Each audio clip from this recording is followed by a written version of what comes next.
এই যে আপনারা সিলেট অঞ্চলের মানুষ, কিভাবে ইসলাম এদিকে এসেছে কতজন জানে?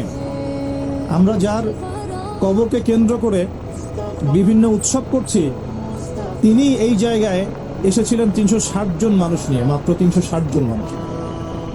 তৎকালীন সময় এখানে একজন জালেম শাসক ছিলেন, তার নাম হচ্ছে গৌর গোবিন্দ। নাম শুনেছেন? তার সময় মুসলিমদের উপর প্রচন্ড নির্যাতন হতো। এক ব্যক্তির সন্তান জন্ম হওয়ার ঘটনায় সে গরু জবাই করে মানুষকে খাওয়াতে চেয়েছিল, এতে করে তার সন্তানকে তার চোখের সামনেই জবাই করে মেরে ফেলা হয়েছে। এগুলো ইতিহাসে লেখা আছে, আমরা পড়েছি, আল্লাহ ভালো জানেন, আমরা এগুলি হিস্ট্রির মধ্যে পড়েছি। তো তিনি সোনারগাঁ চলে যান। সোনারগাঁ গিয়ে তৎকালীন বাংলার শাসককে তিনি বিচার দেন। তিনি কিছু ফোর্স পাঠান, সাথে পাঠিয়ে দেন এই ইয়েমেন থেকে আগত এই যে শাহজালাল রাহিমাহুল্লাহ এবং তার ৩৬০ জন। প্রথমে ছিল ২১০ জন।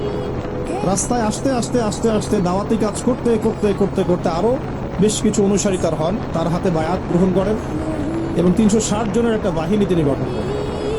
শুধু আধ্যাত্মিকত্বেই তিনি আল্লাহর মাআরিফাতওয়ালা মানুষ ছিলেন এমন নয়, বরং চলতি পথে মানুষকে দাওয়াতও দিয়েছেন। এক পর্যায়ে রাজা গৌর গোবিন্দের বিরুদ্ধে সশস্ত্র যুদ্ধও করেছে। আপনারা কি মনে করেন এই অঞ্চলে ইসলাম কিভাবে এসেছে? খালি দাওয়াতের মাধ্যমে?